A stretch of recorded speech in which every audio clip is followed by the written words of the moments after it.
Bonjour et bienvenue pour cette nouvelle vidéo. Je suis Stéphanie Benlem-Salmi, formatrice, chargée d'enseignement spécialisée en communication et en sciences cognitives, également chef d'entreprise, psychopédagogue et auteur sur deux thèmes principaux, l'entrepreneuriat féminin et l'enseignement, la formation, la pédagogie.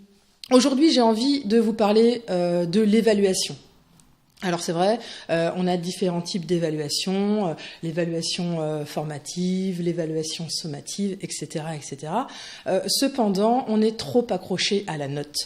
En France, on fonctionne toujours avec ce système de notation qui met en compétition et en concurrence nos élèves, et je ne pense pas que ce soit le plus formateur finalement. Parce que je pense qu'on oublie l'essence même de notre métier, qui est de former les adultes de demain.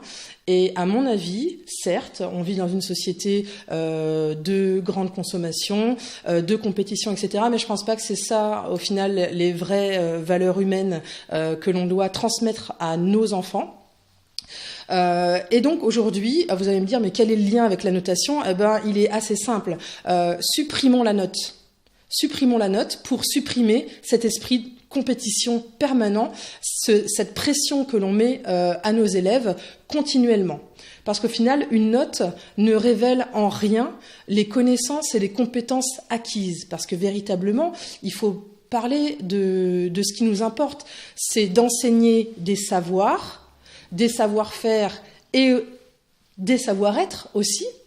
Et de réussir au final à mener à bien une progression pédagogique pour arriver à un résultat. Mais peu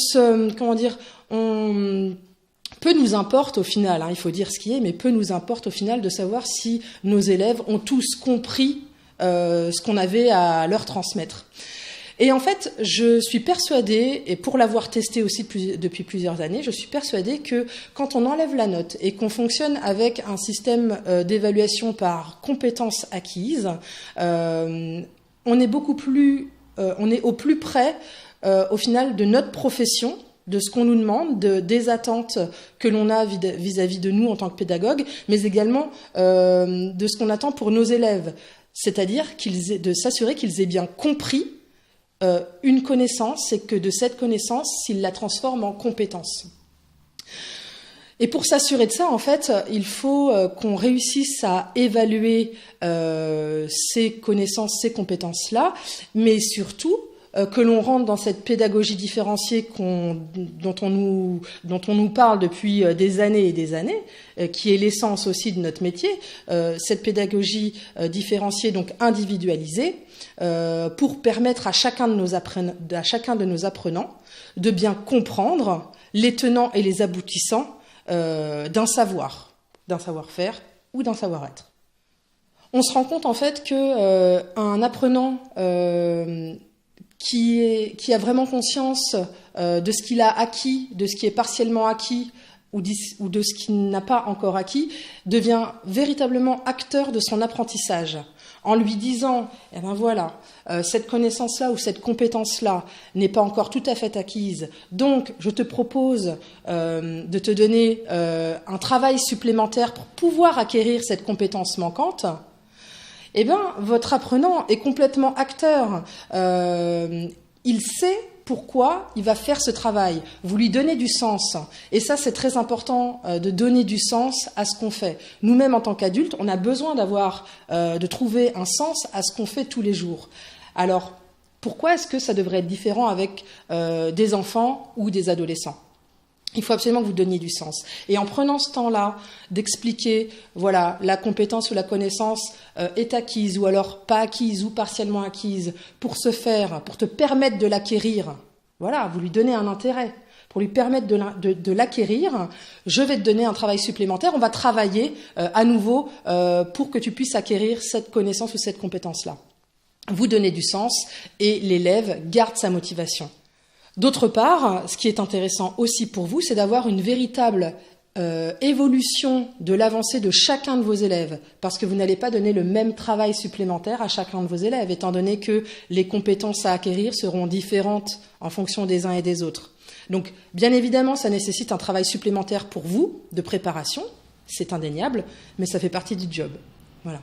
Alors, on fait des évaluations papier, les classiques évaluations sur papier, sur table, mais j'ai envie de vous parler de deux supports numériques que je trouve très intéressants pour pouvoir évaluer de manière ludique, pédagogique bien évidemment, et puis à l'heure du numérique, où nos élèves peuvent se servir de l'ordinateur s'il y a des ordinateurs en classe, ou alors de leur smartphone, permettre au smartphone de rentrer dans la classe pour montrer à vos élèves qu'on peut l'utiliser de manière intelligente et pas forcément surfer sur les réseaux sociaux. Ça aussi, c'est intéressant. Ça aussi, ça fait partie de notre travail en tant que pédagogue, d'ouvrir le champ des possibles et de permettre à nos apprenants de découvrir d'autres utilisations de leur téléphone.